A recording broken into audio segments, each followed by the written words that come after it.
어느 서울에 있는 초등학교 상담실에서 아이의 그림을 보고 교사의 손이 떨렸습니다. 이게 뭐지? 이건 도대체 무슨 그림이지? 민준아, 이건 누구니? 여기 우리 엄마예요. 10살 민준이가 그린 그림 안에는 이상한 장면이 그려져 있었어요. 의자에 묶여 입에는 테이프가 붙은 할머니, 그 옆에는 몽둥이를 들고 있는 여자, 그리고 문틈 사이에 떨며 지켜보는 작은 아이. 매일 저녁에 할머니한테 이래요. 상담 교사는 놀라서 즉시 아이의 고모한테 연락을 했습니다. 전화를 받고 온 고모 박미연 교수가 그림을 본 순간 너무 놀라 세상이 무너지는 것 같았습니다. 이건 보통 아이들의 그림이 아니었습니다. 70대 어머니가 며느리에게 당하고 있는 끔찍한 학대의 기록이었습니다. 도대체 이런 그림을 왜 그린 걸까요? 손주의 용기 있는 고발이 어떻게 할머니를 구해낼 수 있었을까요? 이 이야기가 궁금하시다면 무료인 구독과 좋아요 부탁드립니다. 어디서 듣고 계신지 댓글로 남겨주시면 그곳에 건강한 기운이 가득하길 기원하겠습니다. 서울 강서구에 있는 한 초등학교였습니다. 오늘도 미술 치료 시간이 시작됐어요. 상담 선생님인 박지혜 교사는 아이들에게 자유롭게 그림을 그리라고 했죠. 대부분의 아이들은 가족의 행복한 모습이나 좋아하는 캐릭터를 그렸습니다. 하지만 10살 민준이의 그림은 달랐어요. 아이는 검은색 크레파스를 꽉 쥐고 무언가를 열심히 그리고 있었습니다. 박 교사가 다가가 민준이 어깨 너머로 그림을 보는 순간 충격을 받았어요. 그림 속에는 작은 방이 그려져 있었습니다. 방 한가운데 할머니로 보이는 사람이 의자에 묶여 있었어요. 할머니의 입에는 빨간 테이프가 붙어 있었고요. 옆에는 몽둥이를 든 여자가 서 있었습니다. 여자의 표정은 화가 난 듯 일그러져 있었죠. 그림 구석에는 문틈으로 훔쳐보는 작은 아이가 그려져 있었어요. 박 교사는 심장이 빠르게 뛰는 걸 느꼈습니다. 이건 평범한 그림이 아니었어요. 너무나 구체적이고 생생했죠. 할머니의 두려운 표정, 여자의 분노한 모습, 문틈에서 떨고 있는 아이까지 세밀하게 표현되어 있었습니다. 박 교사는 최대한 차분한 목소리로 물었어요. 민준아, 이 그림은 뭘 그린 거니? 민준이는 고개를 숙인 채 작은 목소리로 대답했습니다. 우리 집이요. 엄마가 할머니한테 화내는 거예요. 이 할머니는 누구시니? 그리고 이 여자분은? 할머니는 우리 할머니요. 그리고 이 사람은 우리 엄마고요. 박 교사의 얼굴이 굳어졌습니다. 아이가 그린 그림은 단순한 상상이 아니었어요. 가정 내에서 실제로 벌어지고 있는 학대 상황을 목격한 것처럼 보였죠. 민준아, 선생님한테 더 자세히 얘기해 줄 수 있니? 언제 이런 일을 봤어? 민준이는 잠시 망설이다가 입을 열었어요. 할머니가 밤마다 우세요. 엄마가 할머니한테 맨날 소리치고 저는 무서워서 방에만 있어요. 할머니가 불쌍해요. 아이의 눈에 눈물이 고였습니다. 박 교사는 민준이의 어깨를 다독이며 말했어요. 민준아, 선생님한테 얘기해줘서 고마워. 너는 아주 용감한 아이야. 박 교사는 즉시 학교 상담실 담당 교감 선생님께 보고했습니다. 두 사람은 긴 회의를 했어요. 이건 명백한 노인 학대 사건으로 보였습니다. 하지만 어머니에게 직접 연락하는 것은 위험했죠. 가해자인 어머니가 증거를 인멸하거나 아이를 압박할 수도 있었어요. 학교 기록을 확인하니 민준이에게는 고모가 있었습니다. 비상 연락망에 적힌 고모의 이름은 박미연이었어요. 직업란에는 서울대학교 의과대학 교수라고 적혀 있었죠. 그날 오후 박 교사는 미연에게 전화를 걸었습니다. 미연은 병원에서 진료를 마치고 연구실로 돌아가는 길이었어요. 낯선 번호였지만 조카 학교 이름이 보여 곧바로 전화를 받았습니다. 안녕하세요. 박미연 교수님이시죠? 저는 민준이가 다니는 서울초등학교 상담교사 박지혜입니다. 네, 안녕하세요. 민준이가 무슨 일이라도 있나요? 미연의 목소리에 걱정이 묻어났어요. 박 교사는 조심스럽게 말했습니다. 교수님, 조금 심각한 상황이라 직접 만나서 말씀드리고 싶습니다. 혹시 오늘 학교로 오실 수 있으실까요? 심각한 상황이요? 민준이가 다친 건가요? 다친 것은 아니지만요. 아동보호와 관련된 사안입니다. 가능하시면 빨리 와주시면 감사하겠습니다. 미연의 가슴이 철렁 내려앉았습니다. 아동보호라는 말에 불안감이 밀려왔어요. 서둘러 오후 일정을 조교에게 맡기고 학교로 향했습니다. 1시간 후 미연은 학교 상담실에 도착했어요. 박 교사는 미연을 보자마자 조용한 방으로 안내했습니다. 상담실 책상 위에는 민준이가 그린 그림이 놓여 있었죠. 교수님, 민준이가 오늘 미술 치료 시간에 그린 그림입니다. 먼저 보시죠. 미연은 그림을 보는 순간 얼굴이 하얗게 질렸습니다. 할머니, 그건 분명 자신의 어머니였어요. 70대의 자상하고 착한 어머니 박순자 할머니. 그리고 몽둥이를 든 여자는 새언니 최지은이었습니다. 미연의 손이 떨리기 시작했어요. 이게 정말인가요? 민준이가 정말 이걸 그렸나요? 박 교사는 고개를 끄덕이며 상담 기록을 펼쳤습니다. 네, 민준이가 직접 그렸고 설명도 했습니다. 할머니께서 밤마다 우신다고요. 그리고 어머니가 할머니께 폭력을 행사하신다고 했어요. 미연은 그림을 다시 자세히 들여다봤습니다. 할머니의 표정에는 공포와 슬픔이 가득했어요. 의자에 묶인 모습, 입을 막은 테이프, 옆에서 위협하는 형수의 모습까지 너무나 생생했습니다. 어머니는 언제나 밝고 건강한 분이셨어요.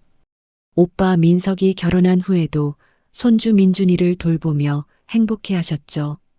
미연은 바쁜 일정 때문에 한 달에 한 번 정도만 친정에 들렀는데 그때마다 어머니는 웃으시며 괜찮다고 하셨습니다.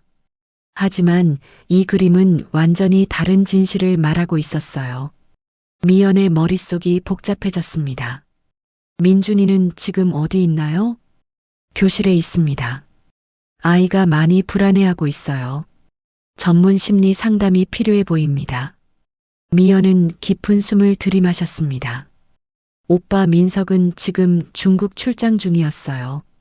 다음 주에나 돌아온다고 했죠. 새언니 지은과는 평소에도 사이가 좋지 않았습니다.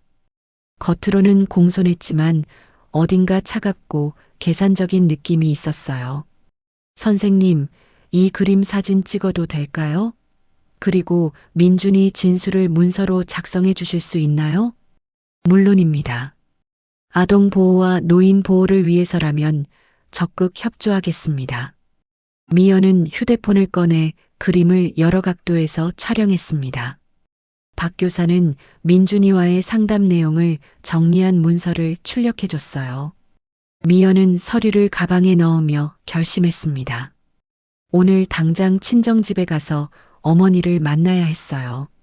선생님, 민준이 잠깐 만나도 될까요? 네, 데려오겠습니다. 잠시 후 민준이가 상담실로 들어왔습니다. 아이는 고모를 보자 달려와 안겼어요.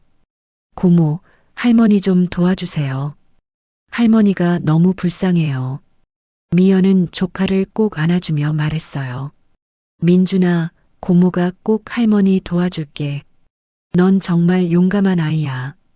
할머니를 생각하는 내 마음이 고모는 너무 자랑스러워. 상담실을 나서는 미연의 발걸음은 무거웠습니다. 하지만 동시에 분노가 치밀어 올랐죠. 어떻게 며느리가 시어머니에게 이런 짓을 할 수 있단 말인가요? 그것도 어린 손주가 보는 앞에서 말입니다. 미연은 차에 올라타 친정집 주소를 내비게이션에 입력했어요. 강남구 대치동에 있는 친정집까지는 1시간 정도 걸렸습니다. 운전대를 잡은 미연의 손에 힘이 들어갔어요. 어머니의 얼굴이 자꾸만 떠올랐습니다. 미연은 친정 아파트 단지 앞에 차를 세웠습니다. 강남 대치동의 30평대 아파트였어요. 아버지가 돌아가신 후 어머니 혼자 사시다가 5년 전부터 오빠 가족과 함께 살고 계셨죠.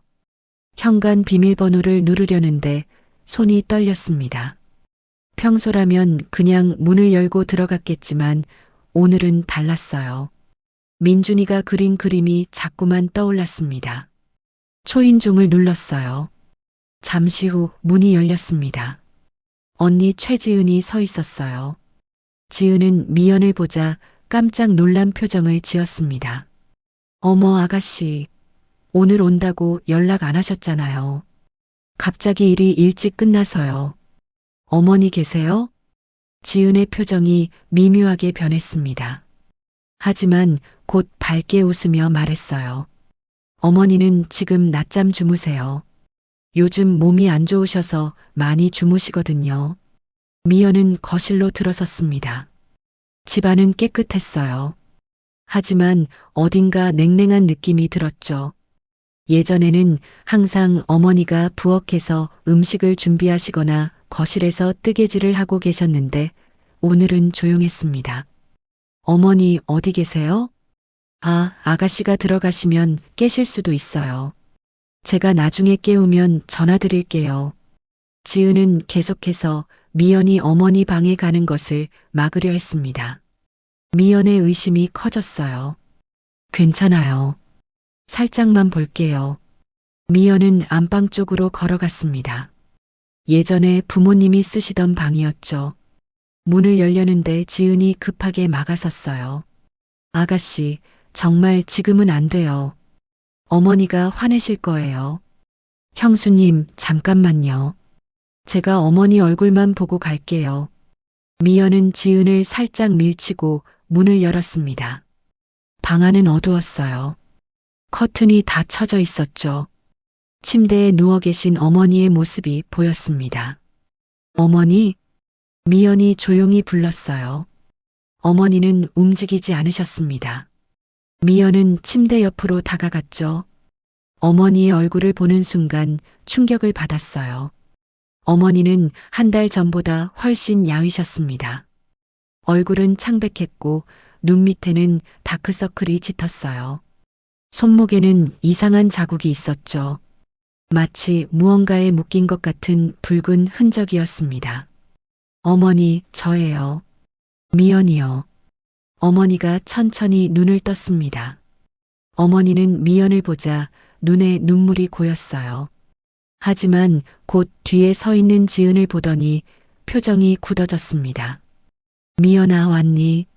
언제 왔어? 방금 왔어요. 어머니 괜찮으세요? 얼굴이 안 좋아 보이는데요. 어머니는 지은을 힐끗 쳐다보고는 말했어요. 괜찮아. 그냥 좀 피곤해서 그래. 미연은 어머니 손을 잡았습니다. 손이 너무 차가웠어요. 그리고 손목에 붉은 자국을 자세히 봤죠. 이건 분명 밧줄이나 천으로 묶인 흔적이었습니다. 어머니, 이건 뭐예요? 미연이 손목을 가리키자 어머니는 급하게 손을 빼셨어요. 아무것도 아니야. 그냥 긁혀서 그래.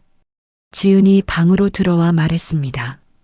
어머니가 몽유병처럼 요즘 밤에 자꾸 일어나셔서요. 위험하실까봐 제가 조심하라고 손목에 밴드 같은 걸 해드렸는데 그게 자국이 난 것 같아요. 미연은 지은을 똑바로 쳐다봤어요. 지은의 말은 거짓말 같았습니다. 어머니는 평생 건강하셨고 치매 같은 증상도 전혀 없으셨어요. 미연은 어머니께 속삭였습니다. 어머니, 저랑 잠깐 나가실래요? 밖에서 차라도 마시고 와요. 어머니가 대답하기도 전에 지은이 끼어들었어요. 아가씨, 어머니가 요즘 몸이 안 좋으셔서 외출은 어려워요. 의사 선생님도 집에서 쉬라고 하셨거든요. 어떤 병원 다니세요? 제가 의사니까 한번 봐드릴게요. 지은의 얼굴이 잠깐 굳었습니다. 하지만 곧 웃으며 말했어요. 아, 동네 내과예요. 별거 아니에요. 미연은 더 이상 참을 수 없었습니다. 민준이의 그림, 어머니의 야윈 모습, 손목의 자국, 그리고 지은의 수상한 태도까지 모든 것이 의심스러웠어요. 언니 민준이 학교에서 연락 왔어요.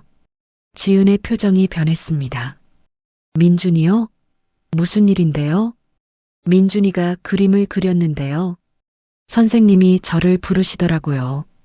지은의 얼굴이 창백해졌어요.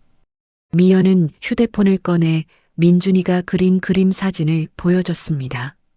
지은은 사진을 보는 순간 당황한 표정을 감추지 못했죠. 이건 아이들이 상상으로 그린 거예요.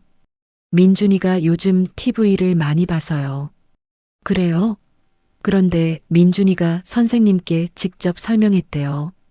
엄마가 할머니한테 이렇게 한다고요. 지은은 얼굴이 붉어지더니 목소리를 높였습니다. 아가씨, 지금 저를 어떻게 보고 의심하는 거예요? 제가 시어머니한테 그런 짓을 했다고요? 어머니가 침대에서 일어나 앉으셨어요. 미연아, 그만해. 괜찮아. 아무 일도 없어. 하지만 어머니의 목소리는 떨리고 있었습니다. 미연은 어머니의 눈을 똑바로 쳐다봤어요. 어머니의 눈에는 두려움이 가득했습니다. 미연은 지은에게 말했어요. 언니, 저는 의사예요. 어머니 상태가 정상이 아니라는 걸 알 수 있어요. 지금부터 어머니를 제대로 진찰할 거예요. 아가씨, 지금 이게 뭐 하는 거예요? 시어머니는 제가 모시고 있어요. 아가씨가 1년에 몇 번이나 와요? 지은의 말에 미연은 가슴이 찔렸습니다. 사실이었어요.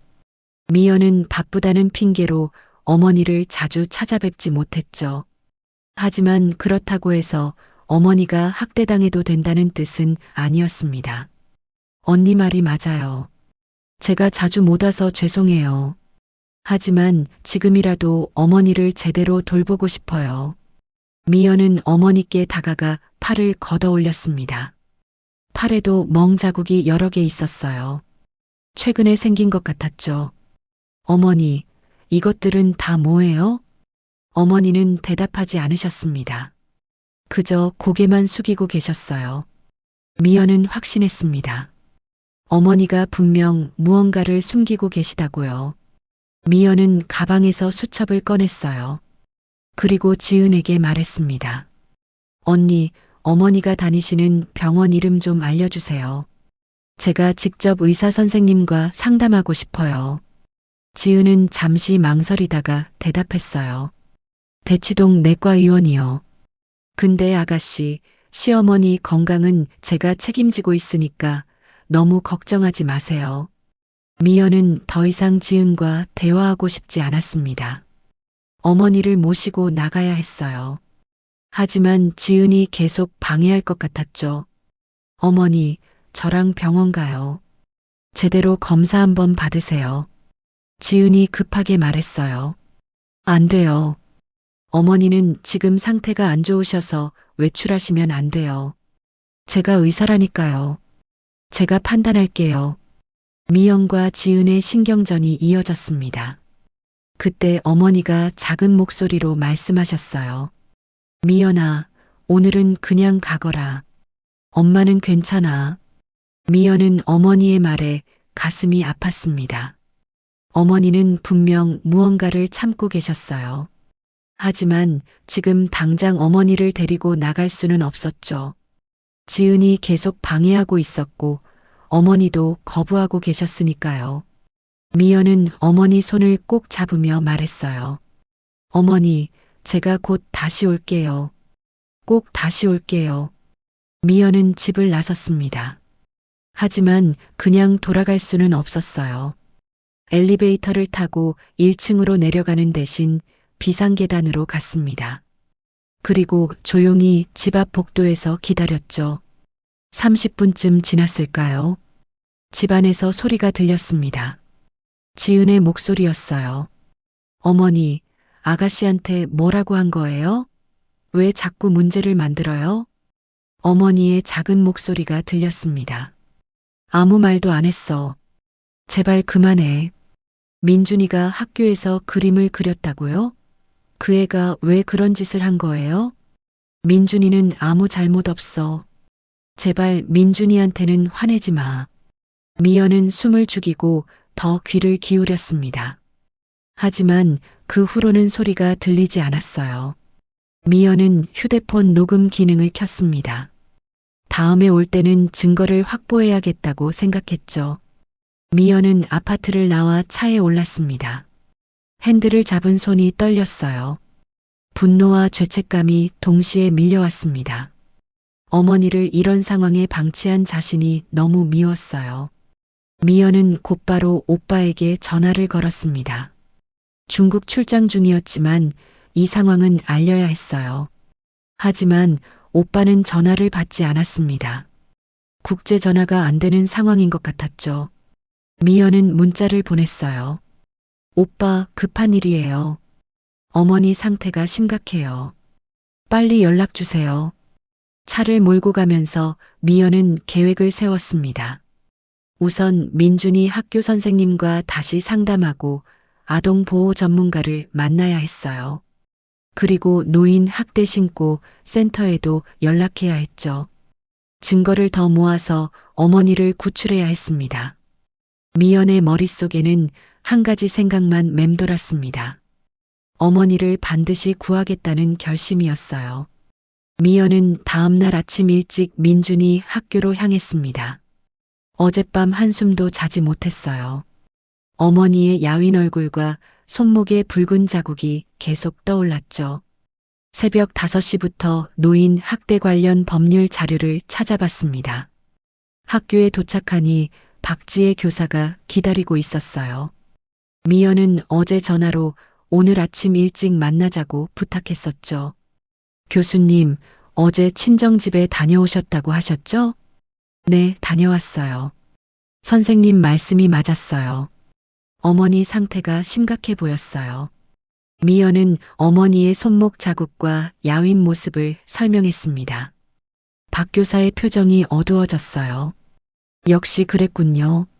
민준이가 거짓말을 한 게 아니었어요. 민준이를 만날 수 있을까요? 더 자세한 이야기를 듣고 싶어요. 박 교사는 고개를 끄덕이고 교무실로 전화를 걸었습니다. 잠시 후 민준이가 상담실로 들어왔어요. 아이는 고모를 보자 달려와 안겼습니다. 고모, 할머니는 괜찮으세요? 미연은 조카를 꼭 안아주며 말했어요. 민준아, 고모가 할머니를 꼭 도와드릴 거야. 그런데 고모한테 할머니 이야기 좀 더 해줄 수 있니? 민준이는 고개를 끄덕였습니다. 세 사람은 조용한 방에 앉았어요. 미연은 최대한 부드러운 목소리로 물었습니다. 민준아, 엄마가 할머니한테 언제부터 그렇게 했어? 민준이는 잠시 생각하더니 대답했어요. 한 달 전쯤부터요. 아빠가 중국에 출장 가고 나서부터요. 어떤 일들이 있었는지 고모한테 얘기해 줄 수 있니? 민준이는 눈물을 글썽이며 말하기 시작했습니다. 엄마가 할머니한테 밥을 안 줘요. 아침에 빵 한 조각만 주고요. 저녁도 거의 안 주고요. 할머니가 배고프다고 하면 엄마가 화를 내요. 미연의 가슴이 철렁 내려앉았어요. 박 교사도 충격받은 표정으로 메모를 했죠. 그리고 또 뭐가 있었어? 엄마가 할머니를 방에 가둬요. 문을 밖에서 잠그고요. 할머니가 화장실 가고 싶다고 해도 안 열어줘요. 민준이의 목소리가 떨렸습니다. 미연은 조카의 손을 꼭 잡아줬어요. 민준아, 정말 용감하구나. 계속 얘기해 줄래?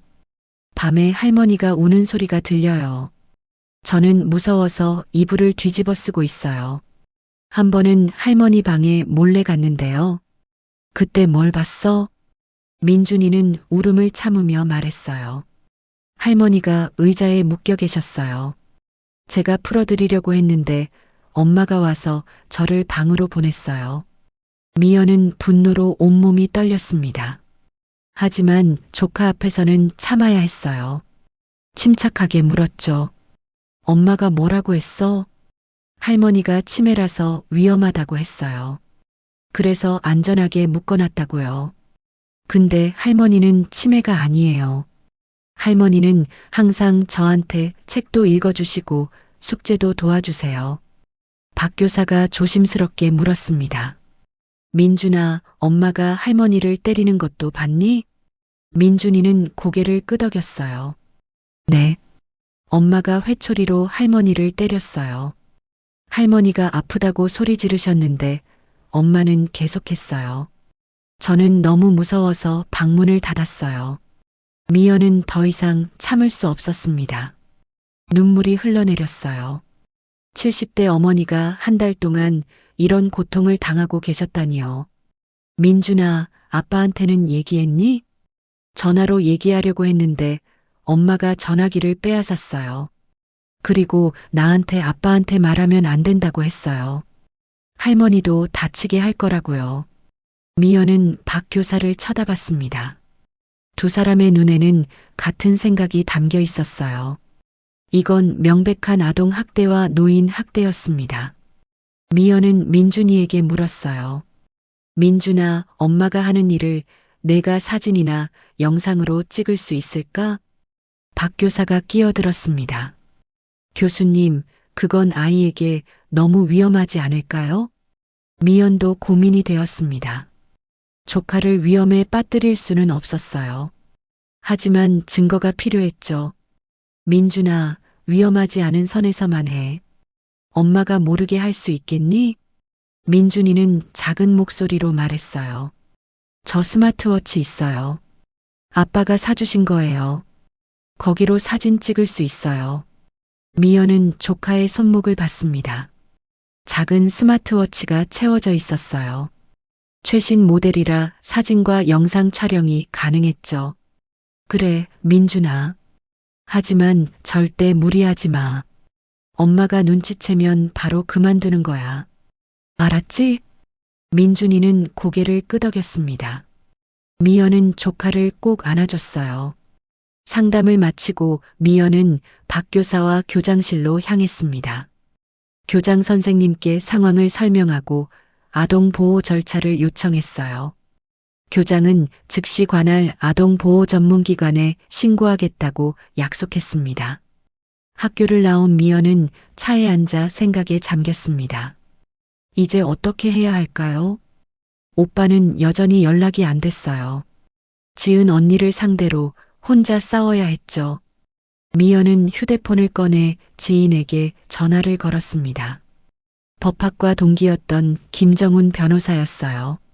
정훈은 가족법 전문 변호사로 유명했죠. 정훈아, 나 미연이야. 급한 일이 생겨서 그러는데 시간 좀 낼 수 있니? 미연아? 오랜만이네. 무슨 일인데? 미연은 상황을 간략하게 설명했습니다.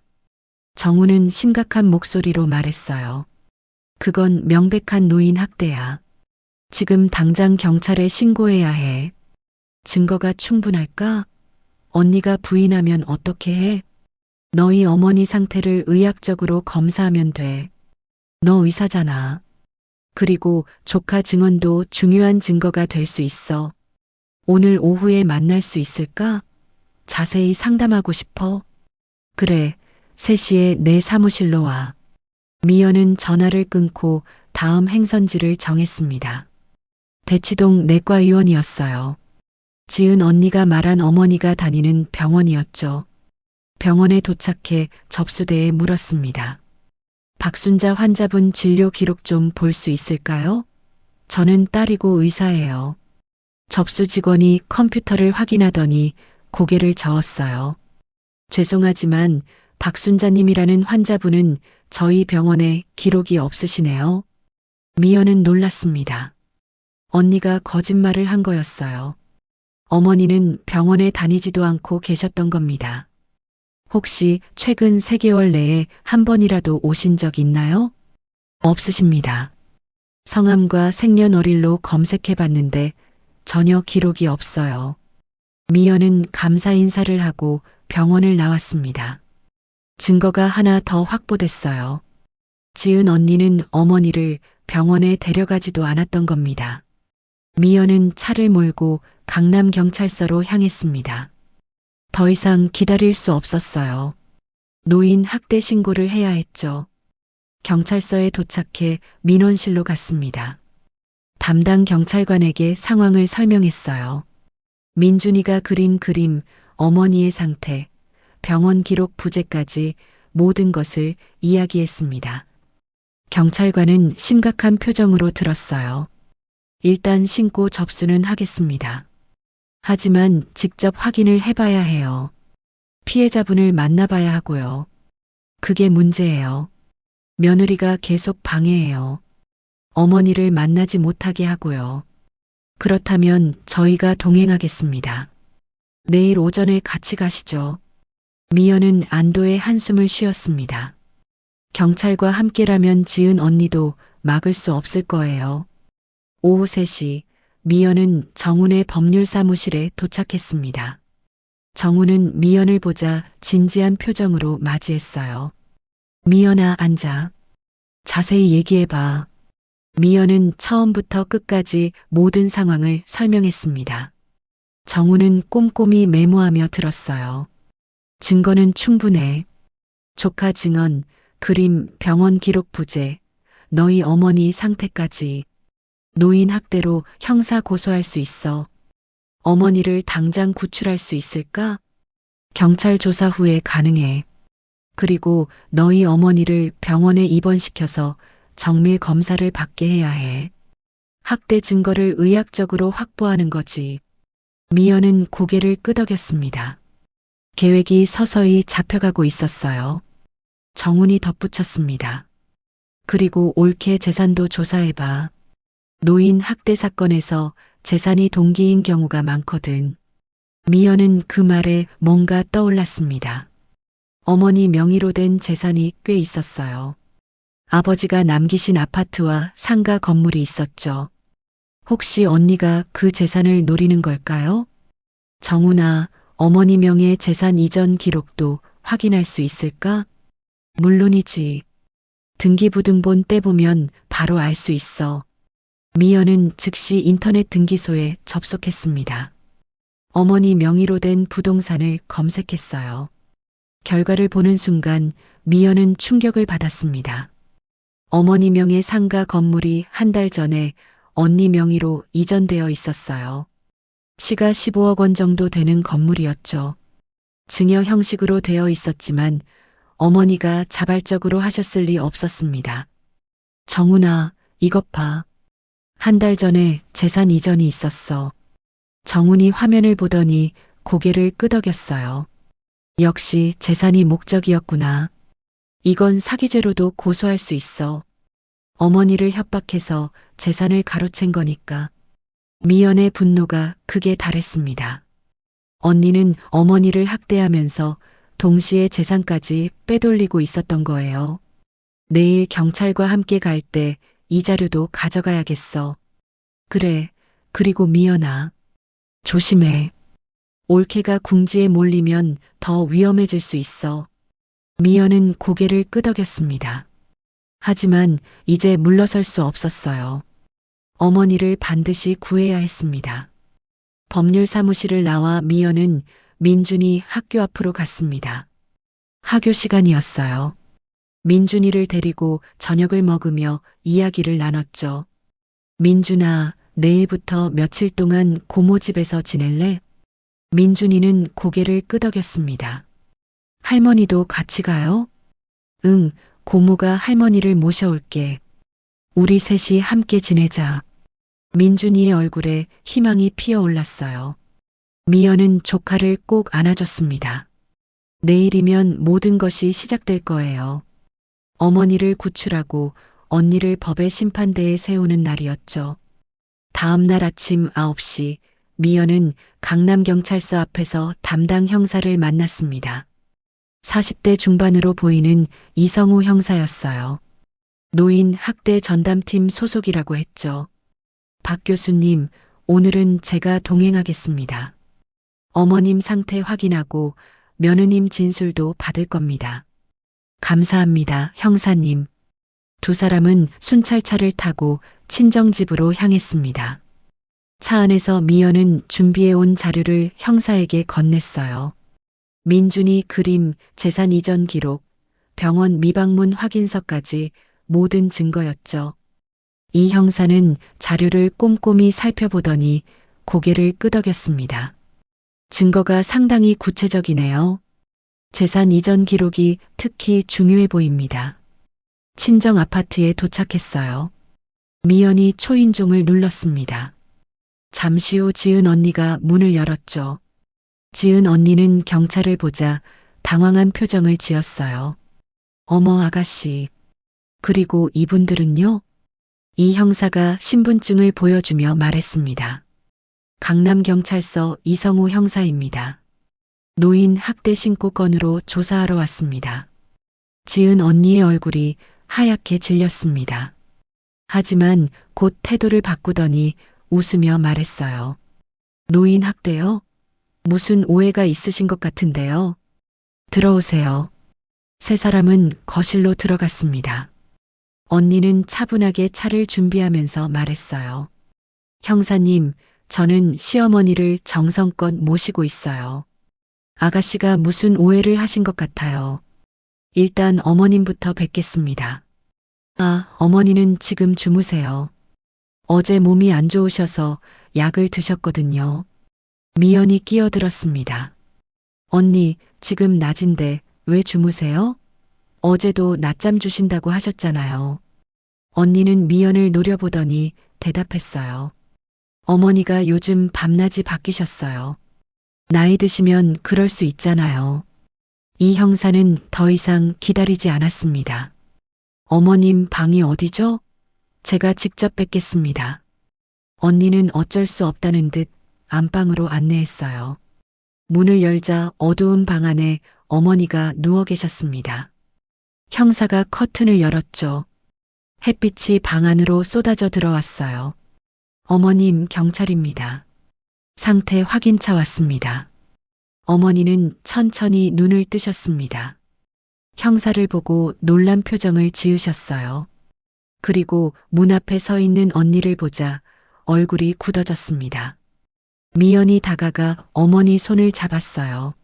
어머니, 저예요. 미연이요. 괜찮으세요? 어머니는 미연을 보더니 눈물을 글썽이셨습니다. 하지만 아무 말씀도 하지 않으셨어요.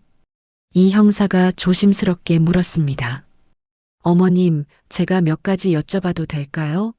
며느님께서 어머님을 잘 돌봐드리고 계신가요? 어머니는 지은 언니를 힐끗 보고는 고개를 끄덕이셨습니다. 네, 잘해줘요. 식사는 제때 하시나요? 네, 먹어요. 혹시 며느님께서 어머님을 때리거나 가두신 적 있나요? 어머니는 고개를 저으셨어요. 아니에요. 그런 일 없어요. 미연은 충격을 받았습니다. 어머니가 진실을 말씀하지 않으시는 거예요. 언니가 옆에 있어서 두려워하시는 게 분명했죠. 어머니, 정말이에요? 손목에 있는 자국은 뭐예요? 미연이 어머니 팔을 걷어 올렸습니다. 붉은 자국이 여전히 남아 있었어요. 이 형사도 자세히 살펴봤죠. 지은 언니가 재빨리 설명했습니다. 어머니가 몽유병이 있으신 것 같아서 밤에 배회하셔서 안전밴드를 해드렸어요. 치매 환자들한테 흔히 사용하는 거예요. 어머님이 치매세요? 네, 초기 치매 진단 받으셨어요. 미연이 반박했어요. 형사님, 언니 말은 거짓말이에요. 어머니가 다니신다는 병원에 기록이 전혀 없어요. 제가 확인했어요. 지은 언니의 표정이 잠깐 굳었지만 곧 태연하게 대답했습니다. 아, 그 병원은 최근에 바꿨어요. 요즘은 강남성 모병원 다니세요. 그럼 진단서 있으세요? 지금은 없는데 병원에 요청하면 받을 수 있어요. 이 형사는 수첩에 메모를 하며 말했어요. 그럼 진단서 제출해 주세요. 그리고 어머님, 정말 괜찮으신 거죠? 어머니는 작은 목소리로 대답하셨습니다. 네, 괜찮아요. 며느리가 잘해줘요. 미연은 답답했습니다. 어머니가 왜 진실을 말씀하지 않으시는 걸까요? 분명 언니가 협박했을 거예요. 그때 초인종이 울렸습니다. 지은 언니가 현관으로 나가더니 잠시 후 남자와 함께 들어왔어요. 오빠 박민석이었습니다. 미연아? 무슨 일이야? 경찰까지 왜 와 있어? 민석은 출장에서 급히 돌아온 듯 피곤한 얼굴이었어요. 미연은 오빠에게 모든 상황을 설명했습니다. 민준이 그림, 어머니 상태, 재산 이전까지요. 민석은 이야기를 듣는 내내 표정이 어두워졌어요. 하지만 언니를 보더니 물었습니다. 여보, 이게 사실이야? 언니는 눈물을 글썽이며 대답했어요. 당신 나를 못 믿어? 무슨 말도 안 되는 이야기야? 내가 시어머니한테 그런 짓을 했다고 생각해? 아가씨가 오해하는 거예요. 나는 어머니 정성껏 모셨어. 민석은 미연을 쳐다봤습니다. 미연아, 내가 너무 예민한 거 아니야? 지은이가 엄마한테 잘해주는 거 나도 알아. 미연은 믿을 수 없었어요. 오빠 민준이 증언도 있어. 그리고 재산 이전 기록도 있다고.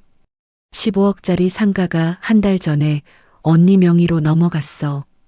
민석의 표정이 변했습니다. 그건 엄마가 증여하신 거야. 지은이가 엄마 모시는 대가로요. 어머니가 자발적으로 하셨을 것 같아? 한 달 전부터 민준이가 학대 목격했다고 했어. 민석은 한숨을 쉬더니 말했어요. 미연아, 넌 1년에 몇 번이나 와? 엄마는 지은이랑 나랑 같이 살고 있어. 우리가 더 잘 알아. 미연의 가슴이 찢어지는 것 같았습니다. 오빠마저 아내 편을 드는 거예요. 이 형사가 개입했습니다. 일단 어머님 상태를 병원에서 정밀 검사받게 하시죠. 그리고 손잡은 진술도 확보해야 합니다. 언니가 재빨리 말했어요. 민준이는 요즘 상상을 많이 해요. TV 보고 영향받은 것 같아요. 아이 말을 다 믿으시면 안 돼요. 그때 현관문이 열리며 한 여성이 들어왔습니다. 70대로 보이는 아주머니였어요. 옆집에 사는 김 여사였죠. 어머, 무슨 일이에요? 경찰차가 와 있길래요. 미연은 김 여사를 알아봤습니다. 어머니의 오랜 친구였어요. 이모, 혹시 우리 어머니 최근에 어떠셨는지 아세요? 김 여사는 주저하다가 입을 열었습니다. 사실은요. 한 달 전부터 밤에 이상한 소리가 들렸어요. 누가 우는 것 같더라고요. 그래서 한번 여쭤봤더니 며느님이 어머님이 TV 보신다고 하시더라고요. 언니가 급하게 말했어요. 네, 어머니가 밤에 드라마 보시는 거예요. 그런데요. 어제는 복도에서 어머님을 봤는데 많이 야위신 것 같더라고요. 괜찮으시냐고 여쭤봤더니 며느님이 얼른 모시고 들어가시더라고요. 이 형사가 김 여사에게 물었습니다. 혹시 폭력 소리 같은 건 들으신 적 없으세요? 글쎄요. 정확하진 않은데 한 번은 뭔가 부딪히는 소리가 들렸어요. 그리고 비명 소리도요. 언니의 얼굴이 창백해졌습니다. 하지만 곧 태세를 바꿨어요. 형사님, 이웃분이 착각하신 거예요. 저희 집은 평화로워요. 이 형사는 수첩을 덮으며 말했습니다. 일단 오늘은 이 정도로 하겠습니다. 하지만 계속 조사할 겁니다. 병원 진단서 제출해 주시고요. 그리고 손잡은 정식 진술도 받겠습니다. 미연은 어머니께 다가가 귓속말로 했어요. 어머니, 제발 진실을 말씀하세요. 제가 보호해 드릴게요. 어머니는 눈물을 흘리시면서도 고개를 저으셨습니다. 미연아, 괜찮아. 집에 가거라. 미연은 오빠를 쳐다봤어요. 오빠, 정말 모르겠어? 어머니가 두려워하시는 거 안 보여? 민석은 대답하지 않았습니다. 그저 지은 언니의 눈치만 보고 있었어요. 경찰서로 돌아가는 차 안에서 이 형사가 말했습니다.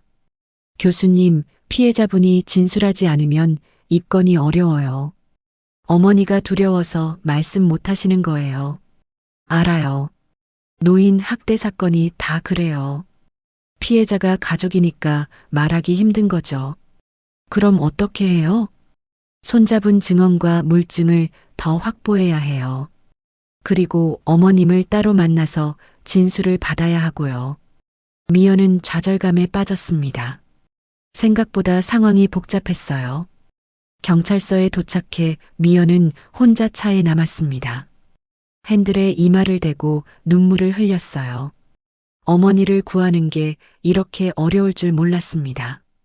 휴대폰이 울렸어요. 민준이 학교에서 온 문자였습니다. 교수님, 민준이가 오늘 스마트워치로 뭔가 찍었대요. 학교로 오실 수 있으세요? 미연은 즉시 시동을 걸었습니다. 민준이가 증거를 확보한 거예요. 학교로 달려가며 미연은 다짐했습니다. 포기하지 않겠다고요. 학교에 도착하니 박 교사가 기다리고 있었어요. 민준이도 함께였죠. 민준아, 뭘 찍었어? 민준이는 스마트워치를 보여줬습니다. 어젯밤 촬영한 영상이었어요. 화질은 좋지 않았지만 내용은 충격적이었습니다. 영상 속에서 언니가 어머니 방으로 들어가는 모습이 보였어요.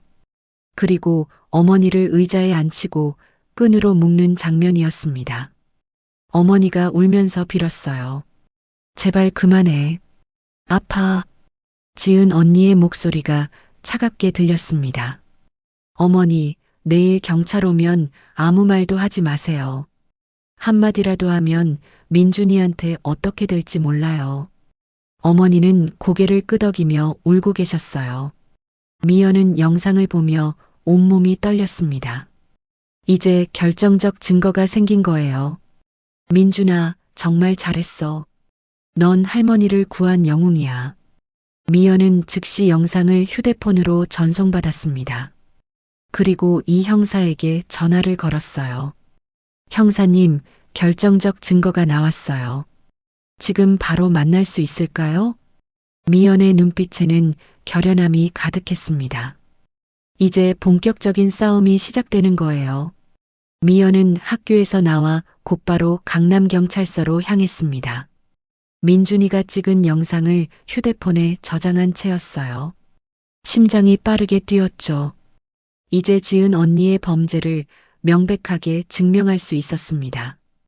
경찰서에 도착하자 이성우 형사가 미연을 맞이했어요. 형사는 미연의 급박한 표정을 보고 바로 조사실로 안내했습니다. 교수님, 무슨 증거를 확보하셨다고요? 미연은 휴대폰을 꺼내 영상을 재생했어요. 형사는 화면을 보는 내내 표정이 굳어졌습니다. 영상이 끝나자 형사는 깊은 한숨을 내쉬었죠. 이건 명백한 노인 학대입니다. 그리고 협박까지 있네요. 형사님, 이제 어머니를 구출할 수 있죠? 이 형사는 고개를 끄덕이며 동료 형사들을 불렀습니다. 잠시 후 3명의 형사가 더 모였어요. 그들은 영상을 함께 시청했죠. 손자가 직접 촬영한 거죠? 네, 민준이가 스마트워치로 몰래 찍었어요. 형사들은 서로 눈빛을 주고받았습니다. 나이 많은 형사 한 명이 입을 열었어요. 이 정도면 긴급 보호 조치가 가능합니다. 피해자의 안전이 위급한 상황이니까요. 미연은 안도의 눈물이 날 뻔했어요. 드디어 어머니를 구할 수 있게 된 거였습니다. 이 형사가 말했어요. 지금 당장 현장으로 가겠습니다. 교수님도 동행해 주세요. 그리고 사회복지사도 함께 가야 해요. 형사들은 신속하게 움직였습니다. 한 형사는 관할 노인보호전문기관에 연락을 취했어요. 30분 후 노인보호전문기관의 김수진 사회복지사가 경찰서에 도착했습니다. 안녕하세요.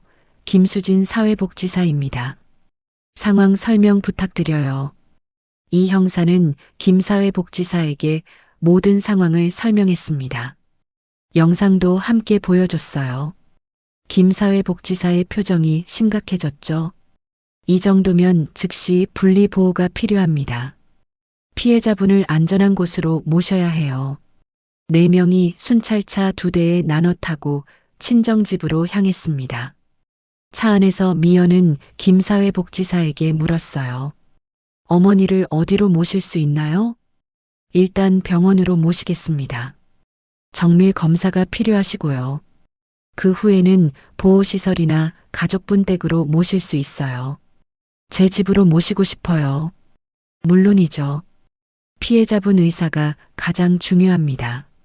친정 아파트에 도착했을 때는 오후 4시였습니다. 미연이 초인종을 눌렀어요. 지은 언니가 문을 열었죠. 경찰을 보자 얼굴이 굳어졌습니다. 또 오셨네요. 무슨 일이세요? 이 형사가 말했습니다. 긴급 보호 조치를 집행하러 왔습니다. 어머님을 모시고 가야 합니다. 지은 언니의 얼굴이 창백해졌어요. 무슨 소리예요? 시어머니는 제가 돌보고 있어요. 왜 데려가시려는 거예요? 결정적 증거를 확보했습니다. 이건 영장 없이도 가능한 긴급 조치입니다. 형사들이 집 안으로 들어갔습니다. 지은 언니는 당황하며 전화기를 꺼냈어요. 민석에게 전화를 거는 것 같았죠. 여보, 빨리 집에 와. 경찰이 또 왔어. 어머니를 데려간대. 미연과 김사회복지사는 안방으로 향했습니다. 어머니는 여전히 침대에 누워 계셨어요. 미연이 다가가 어머니 손을 잡았죠. 어머니, 이제 괜찮아요. 저희가 모시러 왔어요. 어머니는 놀란 표정으로 주변을 둘러봤습니다. 경찰과 사회복지사를 보시더니 눈물을 흘리셨어요. 미연아, 이게 무슨 일이니? 어머니, 이제 여기서 나가셔야 해요. 언니가 어머니한테 한 일이 다 드러났어요. 김 사회복지사가 부드럽게 말했습니다. 어머님, 저는 노인보호전문기관 사회복지사입니다. 어머님 안전을 위해 왔어요. 지금부터 병원으로 모시겠습니다. 어머니는 불안한 표정으로 고개를 끄덕이셨어요. 미연이 어머니를 일으켜 세우려는데 지은 언니가 방으로 뛰어들어왔습니다. 안 돼요. 시어머니는 제가 돌봐야 해요. 아가씨가 무슨 권리로 데려가려는 거예요? 이 형사가 지은 언니를 막아섰어요. 부인 방해하시면 공무집행방해로 체포할 수 있습니다. 지은 언니는 미연을 노려봤습니다. 그 눈빛에는 분노와 두려움이 뒤섞여 있었어요. 아가씨, 후회하실 거예요. 시어머니는 치매예요. 병원 진단서도 곧 가져올 수 있어요. 미연은 침착하게 대답했습니다. 언니, 민준이가 찍은 영상 봤어요. 어머니를 묻고 협박하는 모습까지 다 나와 있어요. 지은 언니의 얼굴이 하얗게 변했습니다. 뭐라고요? 어젯밤 일이에요. 민준이가 스마트워치로 다 찍었어요. 경찰 오면 말하지 말라고 협박하는 것까지요. 지은 언니는 말문이 막힌 듯 아무 말도 하지 못했습니다. 다리가 후들거리는지 벽에 기댔어요. 미연과 김사회복지사는 어머니를 부축해 거실로 나왔습니다. 어머니는 걸음이 불안정했어요. 한 달 동안 제대로 움직이지 못하신 탓이었죠. 어머니, 천천히 가세요. 거실을 지나는데 어머니가 주방 쪽을 보시더니 발걸음을 멈추셨어요. 주방 찬장 위에 놓인 작은 상자를 가리키셨습니다. 저기 상자 좀 가져다 줘. 중요한 게 들어있어. 미연이 상자를 가져왔어요. 어머니는 상자를 열어 안에 든 서류 봉투를 꺼내셨습니다. 이것도 가져가야 해. 증거야. 미연이 봉투를 열어보니 놀라운 내용이 들어있었어요. 재산증여 계약서였는데 날짜가 여러 개 적혀 있었습니다. 그리고 어머니의 서명이 있었지만 필적이 달랐어요. 어머니, 이게 뭐예요? 어머니가 작은 목소리로 말씀하셨습니다. 지은이가 강제로 도장 찍게 한 거야. 안 하면 민준이를 해치겠다고 했어. 그래서 일부러 진짜 서류는 숨겨뒀어. 이 형사가 서류를 받아봤습니다. 꼼꼼히 살펴보더니 고개를 끄덕였어요. 이것도 중요한 증거입니다. 협박으로 재산을 편취하려 한 증거네요. 지은 언니가 소리쳤습니다. 그건 시어머니가 자발적으로 하신 거예요. 제가 강요한 적 없어요. 부인, 지금부터 하시는 말씀은 모두 법정에서 불리하게 작용할 수 있습니다. 그때 현관문이 열리며 민석이 들어왔습니다. 급하게 온 듯 숨을 헐떡이고 있었어요. 무슨 일이야? 엄마를 왜 데려가려는 거야? 미연이 오빠에게 휴대폰을 보여줬습니다. 오빠, 이것 좀 봐. 민준이가 찍은 영상이야. 민석은 영상을 보기 시작했어요. 화면 속에서 언니가 어머니를 의자에 묶고 협박하는 모습이 나왔습니다. 민석의 얼굴이 점점 굳어졌죠. 영상이 끝나자 민석은 아내를 돌아봤습니다. 여보, 이게 뭐야? 정말 엄마한테 이런 짓을 한 거야? 언니는 눈물을 흘리며 변명했어요. 당신, 그게 아니라 어머니도 소리치고 말을 안 들으셔서 어쩔 수 없이 묻고 협박을 해. 우리 엄마를. 민석의 목소리가 떨렸습니다. 분노와 배신감이 뒤섞인 감정이었어요. 어머니가 조용히 말씀하셨습니다. 민석아, 엄마는 괜찮아. 이제 다 끝났으니까. 민석은 어머니께 다가가 무릎을 꿇었습니다. 엄마, 죄송해요. 제가 몰랐어요. 정말 몰랐어요. 어머니는 아들의 머리를 쓰다듬으셨어요. 알아. 넌 착한 아이야. 그냥 속은 거지. 이 형사가 말했습니다. 어머님, 이제 가시죠. 병원에서 검사 받으셔야 해요. 미연과 사회복지사가 어머니를 부축해 현관으로 향했습니다. 언니는 소파에 주저앉아 있었어요. 민석은 망연자실한 표정으로 서 있었죠. 엘리베이터를 타고 1층으로 내려가는 동안 어머니가 말씀하셨습니다. 미연아, 고마워. 내가 아니었으면 나는. 어머니, 이제 괜찮아요. 제가 지켜드릴게요. 병원으로 가는 차 안에서 김사회복지사가 어머니께 여러 질문을 했습니다. 언제부터 학대가 시작됐는지, 어떤 일들이 있었는지, 다른 가족은 알고 있었는지요. 어머니는 천천히 대답하셨어요.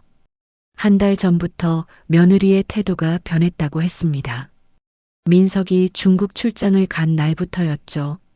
처음에는 말로만 협박하다가 점점 폭력이 심해졌다고 했어요. 밥도 하루에 한 끼만 줬어요. 빵 조각이나 과일 조금씩. 배가 고파서 힘들었어요. 사회복지사는 꼼꼼히 기록했습니다.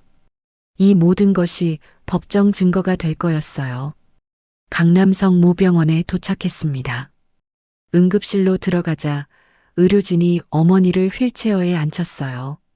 미연이 담당 의사에게 상황을 설명했습니다. 노인 학대 피해자십니다. 전신 검사 부탁드려요. 특히 영양 상태와 외상이요. 담당 의사는 고개를 끄덕이며 어머니를 검사실로 안내했어요. 미연은 복도에서 기다리며 사회복지사와 이야기를 나눴습니다. 앞으로 어떻게 되나요? 일단 어머님 검사 결과가 나오면 학대 정황을 의학적으로 입증할 수 있어요. 그리고 경찰 조사가 계속될 거고요. 며느리는 처벌받을 수 있죠? 물론입니다. 노인학대 범죄의 처벌 등에 관한 특례법에 따라 가중 처벌될 겁니다. 그리고 재산 편취 시도도 있으니 사기죄도 추가될 거예요. 1시간 후 검사 결과가 나왔습니다. 담당 의사가 미연을 불렀어요. 가족분이시죠? 환자분 상태가 심각합니다. 어떤가요? 심한 영양실조예요. 체중이 정상 대비 15kg 부족하고요. 탈수 증상도 있고요. 그리고 전신에 타박상과 열상이 있습니다. 최소 2주 이상 지속적인 학대를 받으신 것으로 보여요. 미연은 눈물이 났습니다. 의사는 태블릿으로 사진을 보여줬어요. 어머니의 팔과 다리, 등에 있는 멍 자국들이었죠. 일단 입원 치료가 필요합니다. 영양 공급하고 상처 치료해야 해요. 네, 입원시켜주세요. 어머니는 병실로 옮겨졌습니다. 침대에 누우시자 편안한 표정을 지으셨어요. 한 달 만에 제대로 된 침대였을 겁니다. 미연은 어머니 손을 잡고 앉았어요. 어머니가 작은 목소리로 말씀하셨습니다. 미연아, 민준이는 괜찮니? 그 애가 걱정돼. 민준이는 제 집에 있어요. 걱정 마세요. 착한 우리 손주. 할머니를 구해준. 어머니는 그렇게 말씀하시고는 눈을 감으셨습니다. 너무 지치신 거였어요. 미연은 어머니의 손을 놓지 않고 지켜봤습니다. 창밖으로 해가 지고 있었어요. 긴 하루가 끝나가고 있었죠. 하지만 이제 시작이었습니다. 지은 언니를 법의 심판대에 세우고 어머니께 정의를 되찾아드리는 싸움이 이제부터였어요. 미연의 휴대폰이 울렸습니다. 이성우 형사였어요. 교수님, 최지은 씨를 긴급 체포했습니다. 내일 조사 때 참고인으로 출석해 주세요. 미연은 깊은 숨을 내쉬었습니다. 드디어 정의가 실현되기 시작한 거예요. 다음 날 오전 미연은 강남경찰서 조사실에 앉아 있었습니다. 어젯밤 어머니 병실에서 밤을 지새운 탓에 얼굴이 피곤해 보였어요. 하지만 눈빛만은 또렷했죠. 이성우 형사가 조사실로 들어왔습니다. 그의 표정이 어두웠어요. 교수님, 상황이 좀 복잡해졌습니다. 무슨 일인가요? 최지은 씨가 변호사를 선임했는데요. 상당히 유명한 형사 전문 변호사예요. 그리고 강력하게 반박하고 있습니다. 미연의 가슴이 철렁 내려앉았습니다. 뭐라고 하던가요? 일단 어머님의 치매 진단서를 제출했어요. 강남의 한 신경과 의원에서 받은 거라고 하는데요. 그게 진짜인가요? 확인해봐야 알겠지만 서류상으로는 문제가 없어 보입니다. 그리고 스마트워치 영상은 편집됐을 가능성이 있다고 주장하고 있어요. 미연은 믿을 수 없었습니다. 편집이요? 그건 민준이가 찍은 원본인데요. 알고 있습니다. 하지만 변호사 측에서는 모든 가능성을 제기하며 의심하고 있어요. 그리고 최지은 씨는 시어머니를 정성껏 돌봤으며 오히려 박미연 교수가 가족 간 분란을 일으키고 있다고 주장합니다. 미연은 분노가 치밀었어요. 하지만 동시에 불안감이 밀려왔습니다. 지은 언니가 생각보다 치밀하게 준비하고 있었던 거예요. 형사님, 그럼 지금 상황은 어떻게 되는 건가요? 48시간 긴급 체포 기간이 있습니다. 그 안에 구속영장을 청구해야 하는데요. 증거가 더 필요할 것 같습니다. 그때 조사실 문이 열리며 한 남자가 들어왔습니다. 50대 초반으로 보이는 정장 차림의 남자였어요. 지은 언니의 변호사 송재민이었죠. 안녕하십니까? 저는 최지은 씨를 변호하는 송재민 변호사입니다. 송 변호사는 미연을 쳐다보며 말했습니다. 박미연 교수님이시죠? 제 의뢰인에게 심각한 누명을 씌우고 계신데요. 누명이요? 증거가 다 있는데요. 그 증거라는 것들이 모두 의심스럽습니다. 10살 아이가 찍은 영상, 그것도 밤의 어두운 곳에서 찍은 불명확한 영상을 증거라고 할 수 있을까요? 미연은 참았습니다. 감정적으로 대응하면 안 됐어요.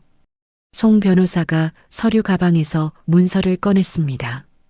이것은 박순자님의 치매 진단서입니다. 3개월 전에 발급받은 거예요. 알츠하이머 초기 진단이 나왔죠. 제 의뢰인은 치매 환자인 시어머니를 헌신적으로 돌본 겁니다.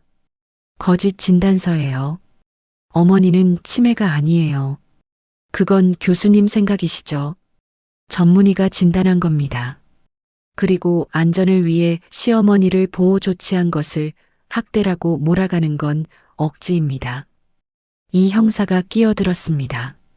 변호사님, 피해자의 몸에 있는 상처들은 어떻게 설명하시겠습니까? 치매 환자가 배회하다가 넘어지거나 부딪힌 거죠. 제 의뢰인이 가한 게 아닙니다.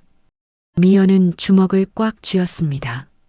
송 변호사는 조목조목 반박하며 지은 언니를 변호하고 있었어요.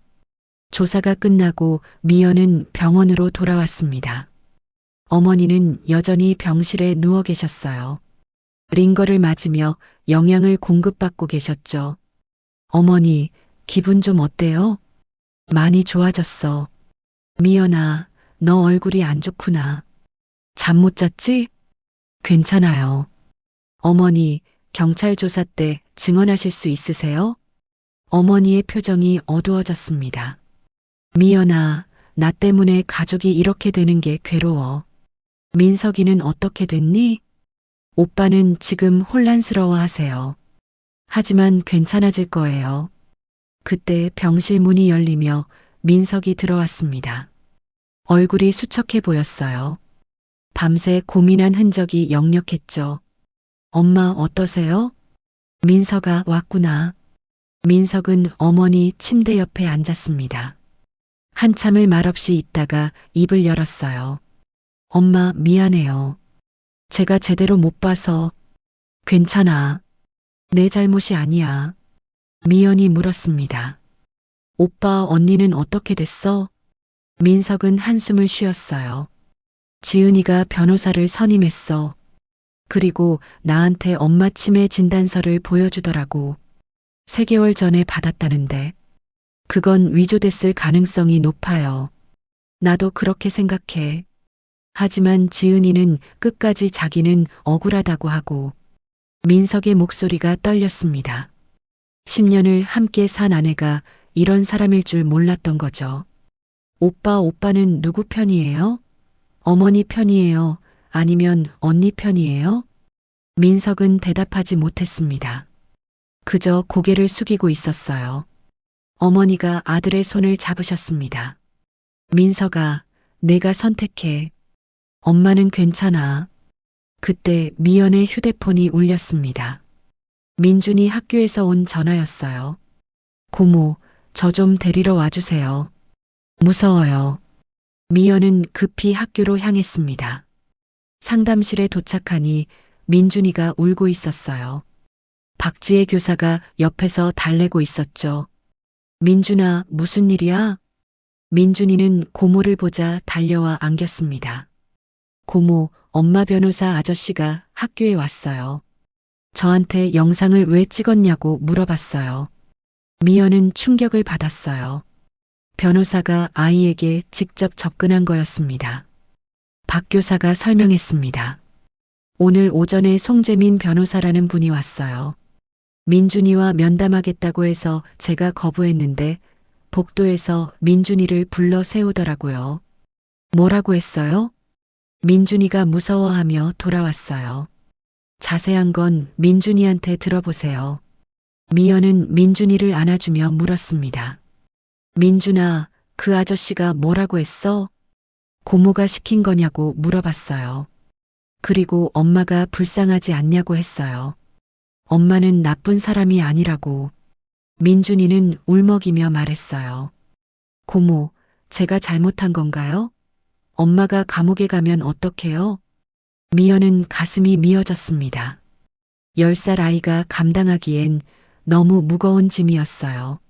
민준아, 넌 잘못한 거 아니야. 할머니를 구한 영웅이야. 엄마가 잘못한 거지 내 잘못이 아니야.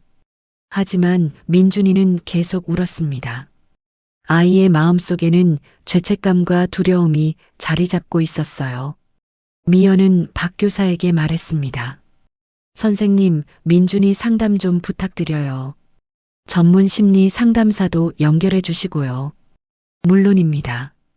제가 최선을 다하겠습니다. 미연은 민준이를 데리고 자신의 집으로 갔습니다. 조카를 재우고 거실에 앉았어요.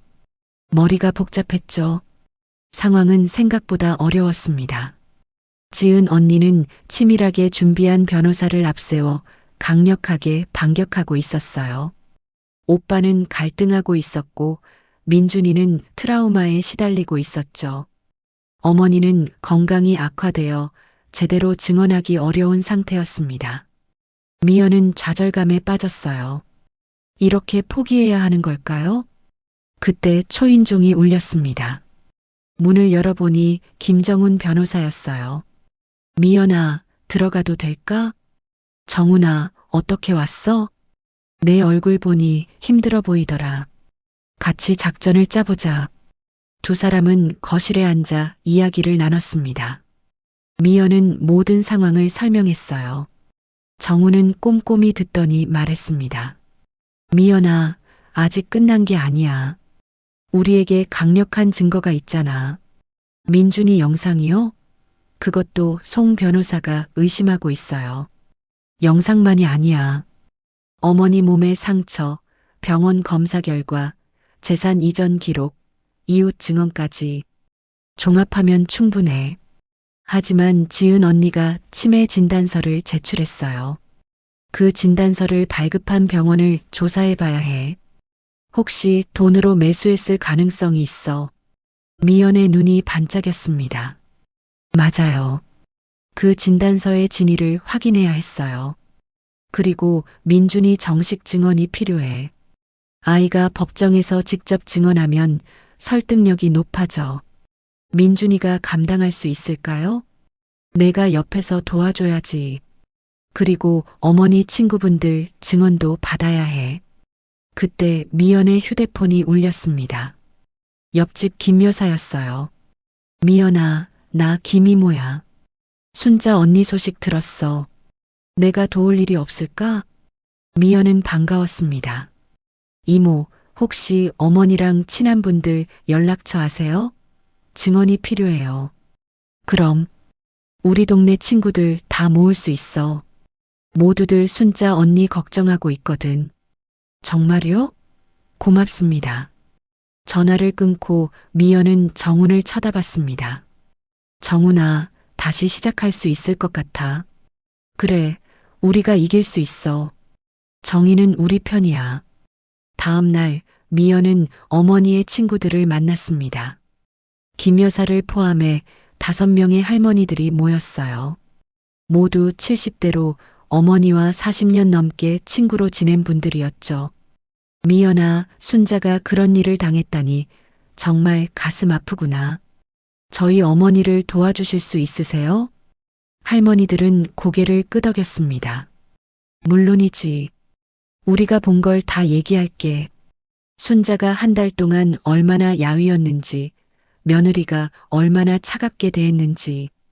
미연은 할머니들의 증언을 녹음했습니다. 모두 구체적이고 생생한 증언이었어요. 그날 저녁 민석이 미연의 집을 찾아왔습니다.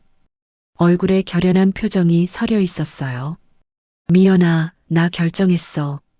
뭐려? 엄마 편에 설게. 지은이한테 이혼 통보했어. 미연은 놀랐습니다. 오빠, 미안해. 내가 너무 늦게 결정했어. 나도 누구 말이 맞는지 결정할 수 없었어. 10년을 옆에서 지켜봤는데 믿을 수가 없었어. 하지만 이제 확실해. 엄마를 지켜야 해. 민석의 눈에 눈물이 고였습니다. 그리고 민준이한테도 미안해.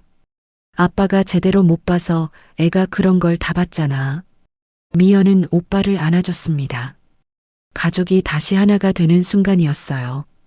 오빠, 이제부터 우리 함께 싸워요. 어머니를 위해서요. 그래, 함께 싸우자. 그날 밤 미연은 모든 증거를 다시 정리했습니다. 민준이 영상, 어머니 진료 기록, 친구들 증언, 재산 이전 서류, 그리고 오빠의 새로운 증언까지. 희망이 다시 보이기 시작했어요. 절망의 순간을 지나 재결의의 시간이 온 거였습니다. 미연은 결심했어요. 어떤 어려움이 와도 포기하지 않겠다고. 어머니를 위해, 민준이를 위해, 그리고 정의를 위해서요.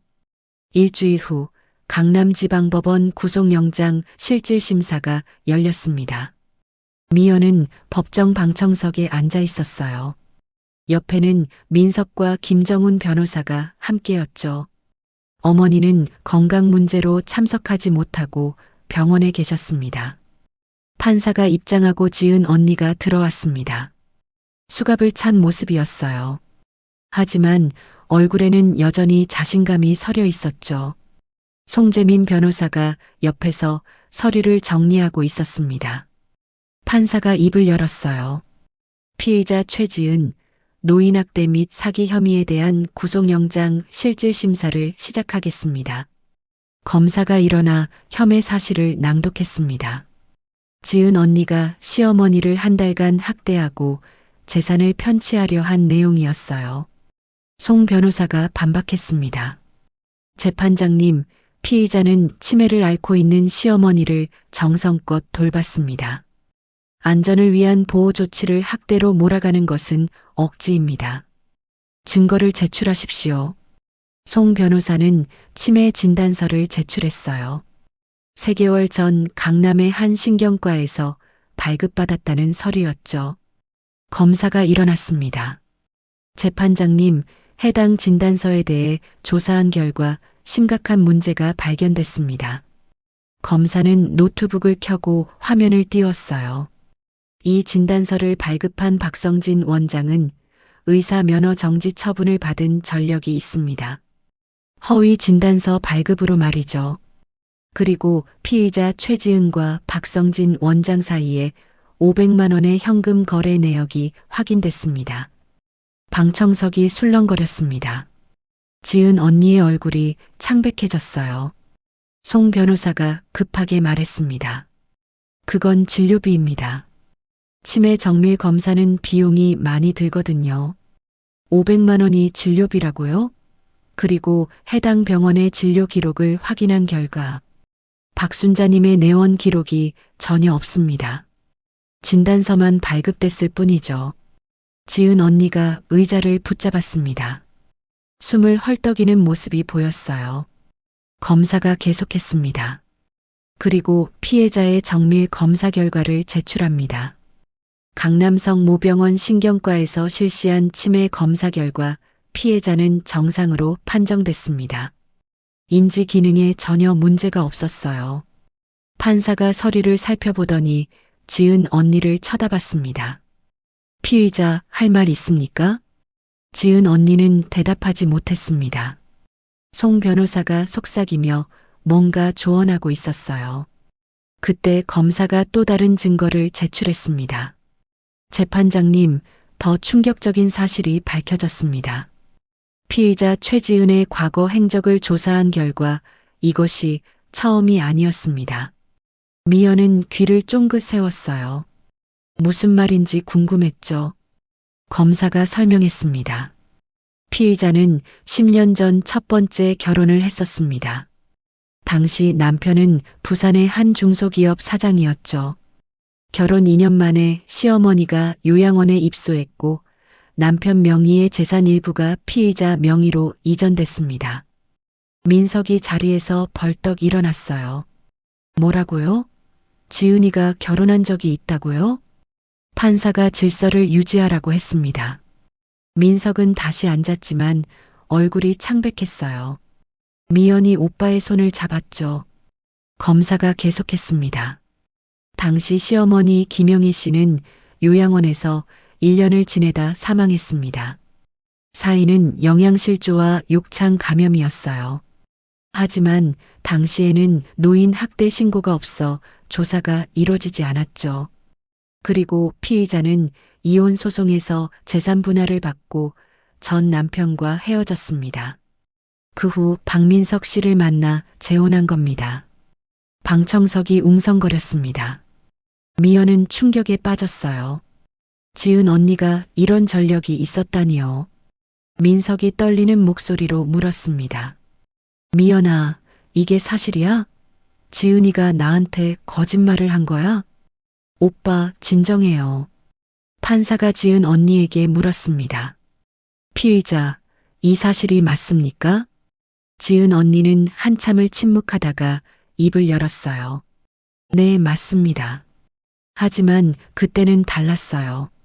저는 정말 시어머니를 돌보려고 했어요. 그런데 시어머니는 영양실조로 사망하셨습니다. 지은 언니는 대답하지 못했습니다. 검사가 또 다른 증거를 제출했어요. 재판장님, 피의자의 첫 번째 시어머니를 돌봤던 요양원 직원의 증언입니다. 한 중년 여성이 증인석에 섰습니다. 요양원에서 10년간 일한 간호조무사였어요. 김영희님을 기억하십니까? 네, 기억합니다. 그분은 처음엔 건강하셨어요. 하지만 며느리분이 한 달에 한 번도 안 오셨어요. 면회 비용도 최소로만 내시고요.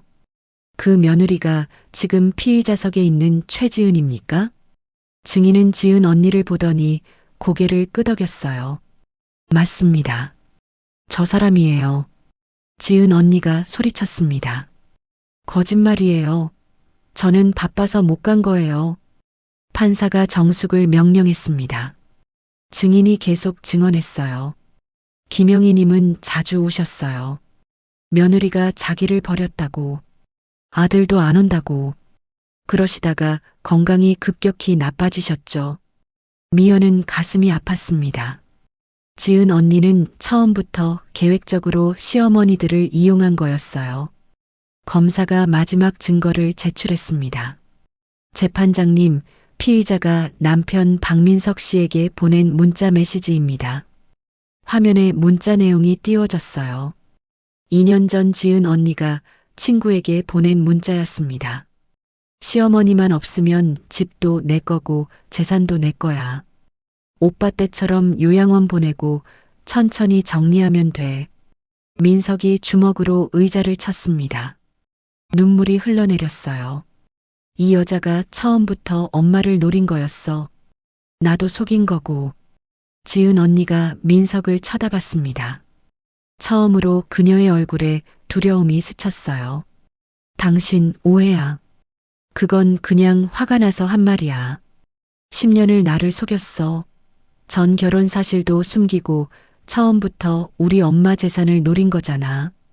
판사가 다시 정숙을 명령했습니다. 검사가 정리했어요. 재판장님, 피의자 최지은은 상습적으로 노인을 학대하고 재산을 편취해 온 계획적 범죄자입니다. 첫 번째 시어머니는 사망했고 두 번째 시어머니는 다행히 가족의 노력으로 구출됐습니다. 그리고 손자 박민준의 영상 증거, 피해자의 의학적 소견, 이웃 증언, 재산 편취 시도 기록까지 모든 증거가 명백합니다. 구속이 필요합니다. 송 변호사가 일어났지만 할 말이 없었습니다. 증거가 너무 명백했어요. 판사가 판결했습니다.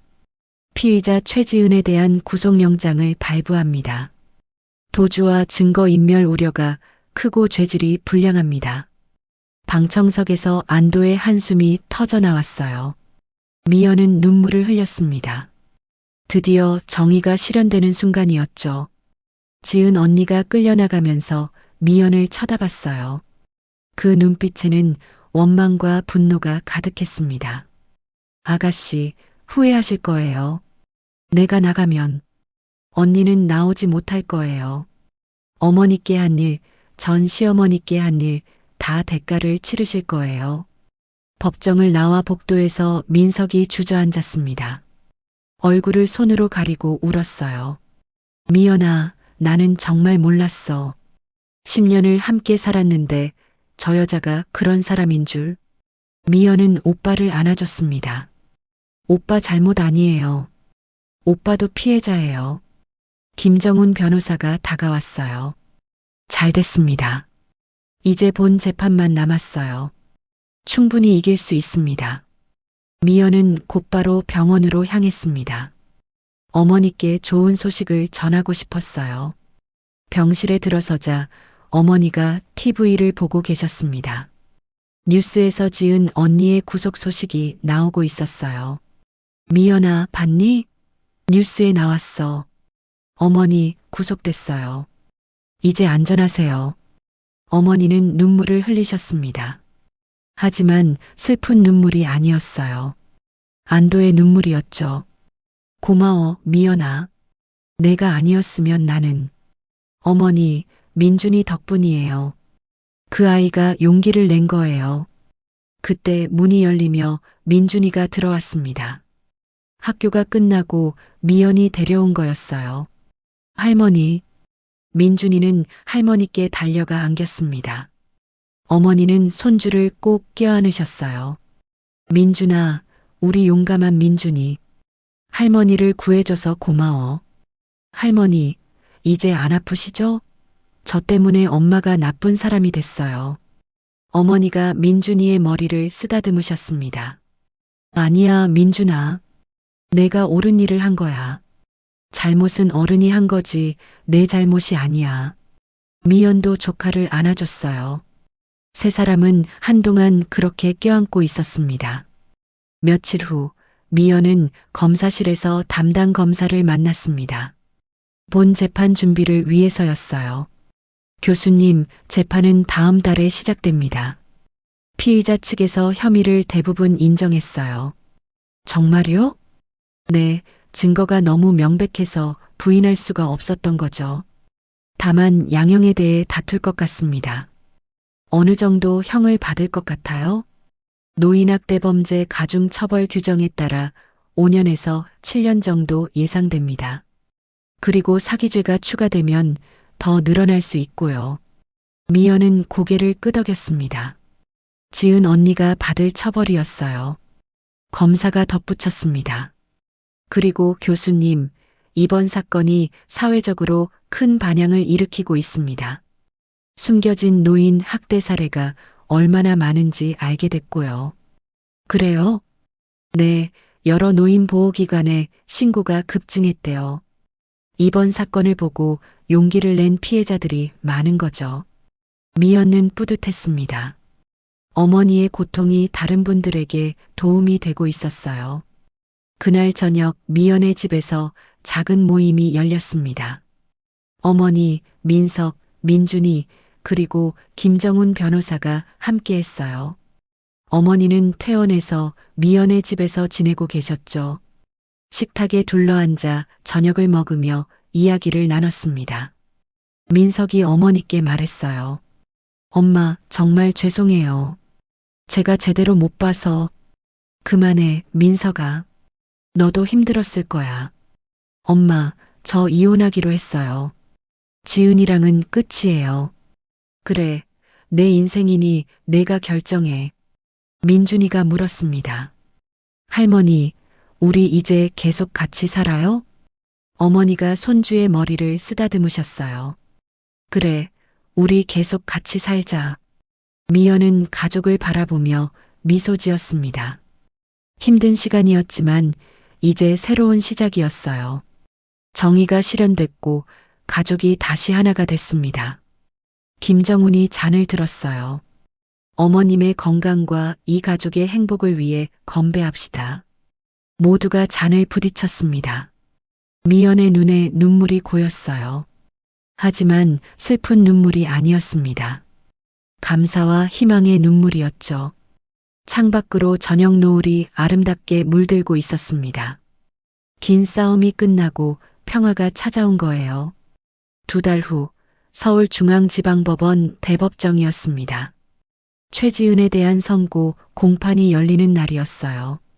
방청석에는 미연, 민석, 그리고 어머니가 앉아 계셨습니다. 어머니는 많이 회복되셔서 이제는 지팡이 없이도 걸으실 수 있었어요. 판사가 입장하고 지은 언니가 들어왔습니다. 2달간의 구치소 생활로 많이 초췌해진 모습이었어요. 예전의 도도한 모습은 온데간데 없었죠. 판사가 판결문을 읽기 시작했습니다. 피고인 최지은은 노인학대범죄의 처벌 등에 관한 특례법 위반, 사기, 문서위조, 협박 등의 혐의로 기소됐습니다. 법원은 모든 혐의에 대해 유죄를 인정합니다. 방청석이 조용했습니다. 모두가 숨죽이며 판결을 기다렸어요. 피고인은 계획적이고 상습적으로 노인을 학대했습니다. 첫 번째 시어머니는 피고인의 방임으로 사망했고, 두 번째 시어머니는 한 달간 감금과 폭행, 영양 결핍에 시달렸습니다. 특히 어린 손자가 지켜보는 앞에서 학대를 자행했고, 손자를 협박 수단으로 이용했습니다. 이는 아동학대에도 해당하는 행위입니다. 판사가 잠시 멈췄다가 계속했어요.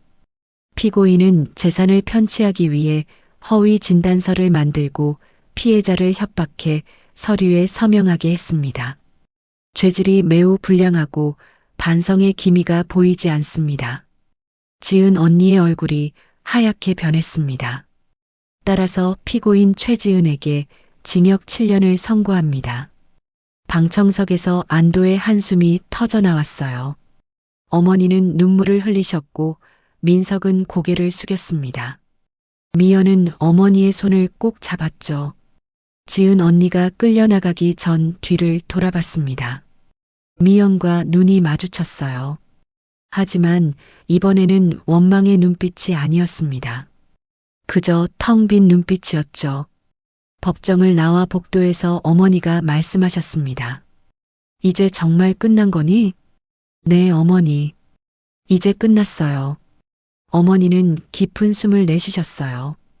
긴 악몽이 끝난 거였습니다. 민석이 말했어요. 엄마, 저희 집으로 돌아가시죠. 제가 엄마 방 다 새로 꾸몄어요. 고마워, 민석아. 하지만 나는 미연이랑 좀 더 있을래. 민준이도 있고. 알겠습니다, 엄마. 제가 주말마다 뵈러 올게요. 한 달 후, 미연의 집 거실에서 작은 파티가 열렸습니다. 어머니의 건강 회복을 축하하는 자리였어요. 어머니의 친구들, 김정훈 변호사, 박지혜 교사, 그리고 이성우 형사까지 모두 모였죠. 민준이는 거실 한쪽에서 그림을 그리고 있었습니다. 미연이 다가가 물었어요. 민준아, 무슨 그림 그려? 민준이는 활짝 웃으며 그림을 보여줬습니다. 밝은 색깔로 가득한 그림이었어요. 할머니와 고모와 자신이 손을 잡고 공원을 걷는 모습이었죠. 우리 가족이에요. 이제 다 행복해요. 미연은 눈물이 날 뻔했습니다. 2달 전 민준이가 그린 어두운 그림과는 완전히 달랐어요.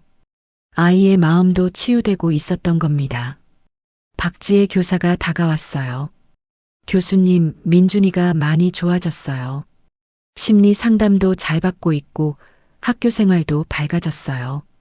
다행이에요. 선생님 덕분입니다. 아니에요. 민준이 자신의 힘이죠. 그리고 가족의 사랑이고요. 어머니는 친구들과 담소를 나누고 계셨습니다. 웃음소리가 집안을 가득 채웠어요. 2달 전과는 완전히 다른 모습이었죠. 김 여사가 말했어요. 순자야, 정말 다행이다. 내가 살아서 이렇게 우리랑 있으니까. 그러게. 미연이가 아니었으면 나는 지금쯤. 어머니는 말을 잇지 못하셨습니다. 미연이 다가가 어머니를 안아드렸어요. 어머니, 이제 그런 생각하지 마세요. 우리 앞으로만 보기로 했잖아요. 저녁 식사 후 미연은 발코니에서 김정훈과 대화를 나눴습니다. 정훈아, 내가 하나 결심한 게 있어. 뭔데? 노인 학대 피해자 지원센터를 만들려고 해. 우리 어머니 같은 분들을 돕고 싶어? 김정훈이 환하게 웃었어요. 좋은 생각이야. 내가 법률 자문 맡을게. 고마워. 그리고 민준이 같은 아이들을 위한 심리 상담 프로그램도 만들고 싶어. 너라면 잘할 수 있을 거야. 두 사람은 서울의 야경을 바라봤습니다. 도시의 불빛이 반짝이고 있었어요. 한 달 후, 미연은 서울시청 기자회견장에 서 있었습니다. 희망의 손길 노인보호센터 개소식 날이었어요. 어머니와 민준이도 함께였죠. 기자들 앞에서 미연이 말했습니다. 저희 어머니는 한 달간 끔찍한 학대를 당하셨습니다. 하지만 용기 있는 손주의 고발로 구출될 수 있었어요. 이 센터는 숨겨진 노인 학대 피해자들을 돕기 위해 만들어졌습니다. 법률 지원, 의료 지원, 심리 상담까지 모든 것을 무료로 제공할 겁니다. 기자 한 명이 질문했어요. 어머님께서는 지금 어떠신가요? 어머니가 마이크 앞에 섰습니다. 떨리는 목소리였지만 또렷했어요. 저는 이제 괜찮습니다. 딸과 손주 덕분에 새 삶을 살고 있어요. 하지만 저처럼 고통받는 분들이 많다는 걸 압니다. 그분들께 용기를 드리고 싶어요. 침묵하지 마세요. 도움을 요청하세요. 여러분은 혼자가 아닙니다. 방청석에서 박수가 터져 나왔습니다. 미연은 어머니를 꼭 안아드렸어요. 민준이도 마이크 앞에 섰습니다. 10살 아이가 용기 있게 말했어요. 저는 할머니가 힘들어 하시는 걸 봤어요. 처음엔 무서웠지만 용기를 냈어요. 여러분도 용기 내세요. 어른들한테 말하세요. 기자회견이 끝나고 센터 개소식이 열렸습니다. 많은 사람들이 축하해 주러 왔어요. 노인보호기관 관계자들, 변호사들, 의료진, 그리고 학대 피해자 가족들까지요. 한 할머니가 어머니께 다가왔습니다. 저도 며느리한테 힘들었는데 뉴스 보고 신고했어요. 덕분에 지금은 딸이랑 살아요. 고맙습니다. 어머니는 그 할머니의 손을 잡았어요. 용기 내셔서 다행이에요. 우리 모두 행복할 자격이 있어요. 두 할머니는 한참을 손을 잡고 대화를 나눴습니다. 그날 저녁 미연의 집 거실에 가족이 모였습니다. 어머니, 민석, 민준이, 그리고 미연. 넷이서 소파에 앉아 TV를 봤어요. 뉴스에서 센터 개소식이 나오고 있었죠. 민준이가 말했어요. 할머니, TV에 나왔어요. 어머니가 손주를 안으며 웃으셨습니다. 그래, 우리 민준이 덕분이야. 민석이 조심스럽게 물었어요. 엄마, 저 용서해 주실 수 있으세요? 제가 제대로 못 봐서. 어머니가 아들의 손을 잡으셨어요. 민석아, 너도 피해자야. 그 사람한테 속은 거지. 이제 다 잊자. 고맙습니다, 엄마. 미연이 일어나 부엌으로 갔습니다. 케이크를 들고 나왔어요. 초가 켜진 케이크였죠. 오늘은 우리 가족의 새로운 시작을 축하하는 날이에요. 넷이서 함께 초를 불었습니다. 연기가 피어올랐고 행복한 웃음소리가 집안을 채웠어요.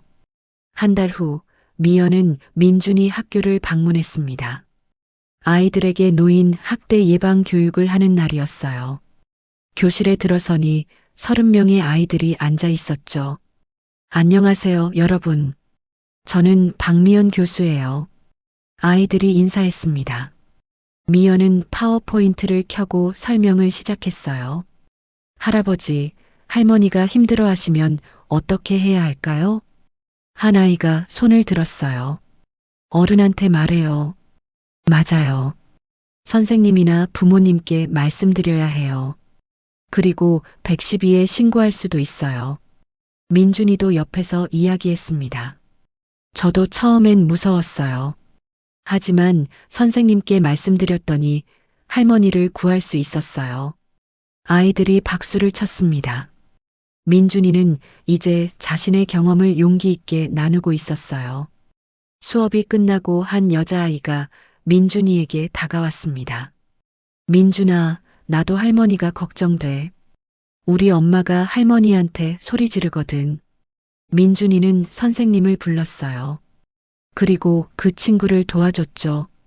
민준이의 용기가 다른 아이에게도 전해지고 있었습니다. 6개월 후 어느 봄날이었습니다. 미연의 집 거실에서 어머니가 뜨개질을 하고 계셨어요. 민준이는 숙제를 하고 있었고 미연은 노트북으로 일을 하고 있었죠. 현관문이 열리며 민석이 들어왔습니다. 엄마, 미연아, 민준아, 좋은 소식이에요. 무슨 일인데?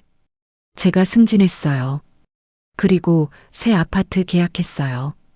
우리 다 같이 넓은 집에서 살아요. 어머니가 웃으셨어요. 내가 행복하면 엄마도 행복해. 엄마도 같이 가세요. 방 3개짜리예요. 엄마 방, 민준이 방, 제 방. 미연이 말했어요.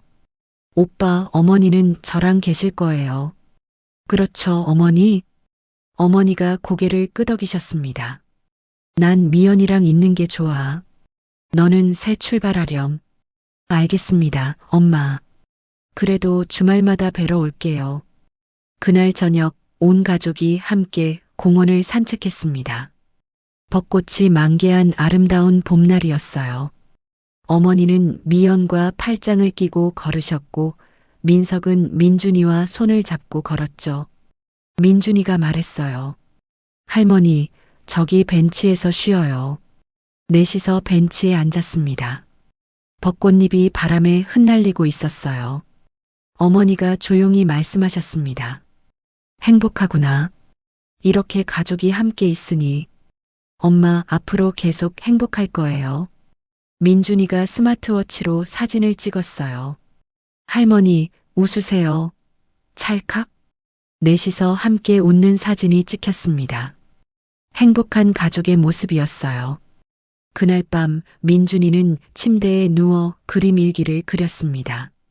공원에서 가족과 함께한 모습을 그렸어요. 할머니의 웃는 얼굴, 아빠의 행복한 표정, 고모의 따뜻한 미소. 그림 아래에 이렇게 썼습니다. 오늘 할머니랑 공원에 갔어요. 할머니가 많이 웃으셨어요. 나는 할머니를 지킨 영웅이에요. 앞으로도 할머니를 잘 지킬 거예요. 우리 가족은 행복해요. 민준이는 그림을 보며 미소 지었습니다. 악몽 같았던 시간은 지나갔고 이제는 행복한 날들만 남아 있었어요. 창밖으로 별이 반짝이고 있었습니다. 평화로운 밤이었죠. 3개의 방에서 3사람이 편안히 잠들고 있었어요. 어머니, 미연, 그리고 민준이. 한 아이의 용기가 한 가족을 구했습니다. 그리고 그 용기는 더 많은 사람들에게 희망을 주고 있었어요. 침묵하지 않는 것, 도움을 요청하는 것, 그것이 얼마나 중요한지 모두가 알게 된 거였습니다. 미연의 센터에는 매일 수십 통의 전화가 걸려왔습니다. 도움을 요청하는 할머니들, 할아버지들, 그리고 그들을 걱정하는 가족들. 미연은 모든 분들을 정성껏 도왔어요. 세상은 조금씩 변하고 있었습니다. 더 많은 사람들이 관심을 가지고 더 많은 피해자들이 용기를 내고 있었죠. 그리고 그 모든 변화의 시작에는 10살 민준이가 그린 한 장의 그림이 있었습니다. 어둠 속의 진실을 밝힌 그 용기 있는 그림이요. 이제 민준이는 밝은 그림만 그립니다. 행복한 가족, 웃는 할머니, 희망찬 미래. 그것이 민준이의 새로운 세상이었어요. 그리고 그 세상에서 할머니는 안전하고 사랑받고 있었습니다. 오늘의 이야기 어떠셨나요? 구독과 좋아요로 응원해주세요. 주인공을 위한 따뜻한 댓글도 부탁드립니다.